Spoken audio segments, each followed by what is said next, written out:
l'université de l'ICASI va organiser la criminologie selon le programme admis national, au niveau national. C'est-à-dire les niveaux de licence avec 6 semestres, 180 crédits et au niveau des licences, nous avons plus ou moins 3 options ou orientations. Sécurité intérieure, criminologie économique et environnementale et analyse et intervention criminologique. Et dans l'analyse et intervention criminologique, nous formons les jeunes qui vont vraiment s'occuper des questions de la marginalité, de toutes les catégories de personnes en situation difficile. L'idée, c'est de dire mais comment on les aide à se réinsérer socialement, comment on les accompagne pour qu'ils redeviennent des personnes plus ou moins normales et qui peuvent mener une vie normale au sein de la société. Alors les gens qui n'ont jamais fait la criminologie, mais qui ont un diplôme de niveau supérieur, peuvent s'inscrire en criminologie au master en passant par une passerelle qu'on appelle un master préparatoire. Donc là, nous allons recevoir, je pense, tous les licenciés ici, peut-être les anciens gradués aussi, mais aussi les licenciés qui viennent de terminer dans les nouvelles filières de n'importe quelle discipline qui voudront faire la criminologie. C'est vraiment une passerelle. Alors au niveau des masters, on a plusieurs filières. Nous avons une filière en protection de l'enfant. Ça ne va pas avec les questions de l'enfant. Alors quelles sont les normes qui fonctionnent pour qu'on régule la condition liée à l'enfance?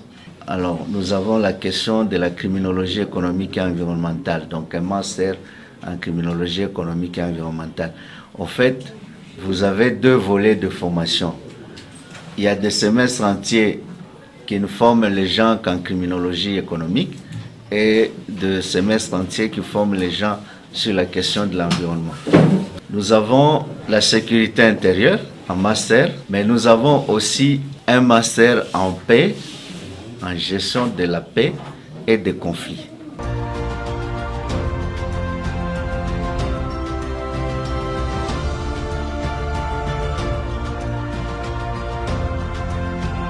Je crois qu'avoir les serviteurs de Dieu sans formation, c'est courir des risques spirituels, intellectuels et même moraux. Un pasteur sans la théologie, c'est un chasseur sans fusil, ni chien, ni piège. C'est pourquoi il faut que les serviteurs de Dieu soient armés. D'abord, je suis pasteur. Et en tant que pasteur, je ne pourrais pas tolérer des conneries qui se sont en train de passer au nom de la théologie. En tant que pasteur formé, en tant que docteur de thèse à l'université protestante d'Afrique centrale, Yaoundé, et dans l'exégèse, je ne peux pas tolérer des conneries qui se passent. Je vous dis que cette filière à l'UNILI ouvre largement les horizons. Ces horizons, d'abord, c'est la pastorale. Évidemment, quand on fait la théologie, la priorité, c'est la pastorale. Nous voulons vous envoyer comme pasteur.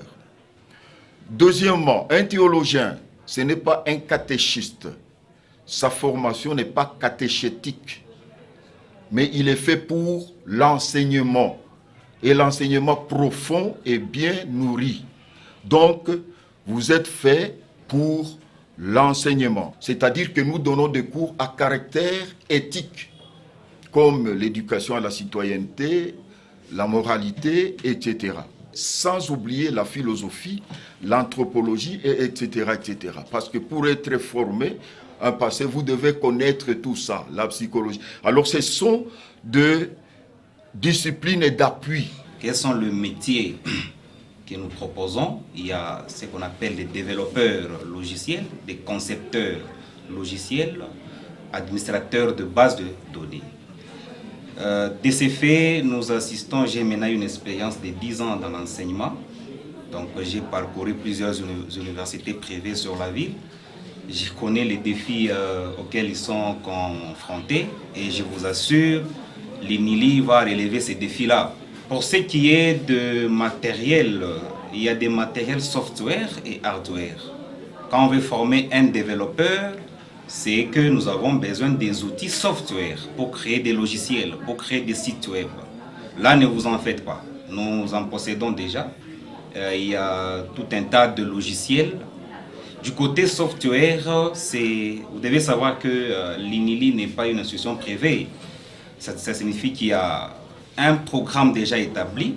Nos futurs diplômés dans le domaine de l'informatique seront différents parce que nous connaissons beaucoup dans ces domaines-là. Et en plus, nous devons mettre fin à certains termes ou concepts qu'on utilise sur le marché.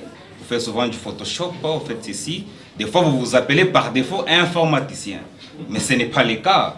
Peut-être quand nous aurons le deuxième cycle, nous aurons à ressortir 2 options. Nous aurons l'ingénierie des systèmes réseau et l'ingénierie des conceptions logicielles. Pour ce qui est de laboratoire et pour ce qui est de matériel, ne vous en faites pas, il y a des PC déjà. D'ici là, nous allons payer encore d'autres grâce au dynamisme du comité de gestion. Nous invitons les anciens et les nouveaux diplômés de venir goûter à l'informatique de gestion que nous allons donner dans notre université. J'insiste qu'il sera en tout cas différent par rapport à d'autres universités.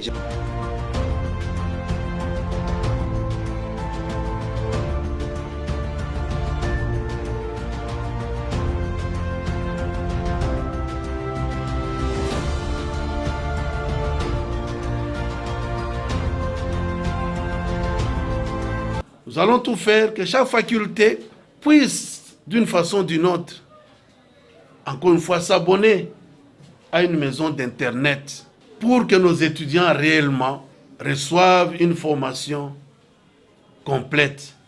Mais nous devons aussi veiller à ce que ces instruments ne soient pas une occasion de plagiat, dans lequel on doit tirer le savoir, la science, et ils doivent savoir comment mettre ces savoirs dans leurs travaux en respectant les normes académiques afin que ces travaux soient acceptés.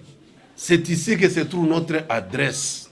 C'est un bâtiment qui appartient à l'université. C'est un bâtiment qui est encore comme une sorte de chantier, mais qui demain, grâce à l'apport de chacun de vous, grâce encore une fois à l'aide de Dieu, je disais, ce bâtiment pourra devenir un grand bâtiment administratif qui recevra tout le monde et qui fera la fierté de notre université.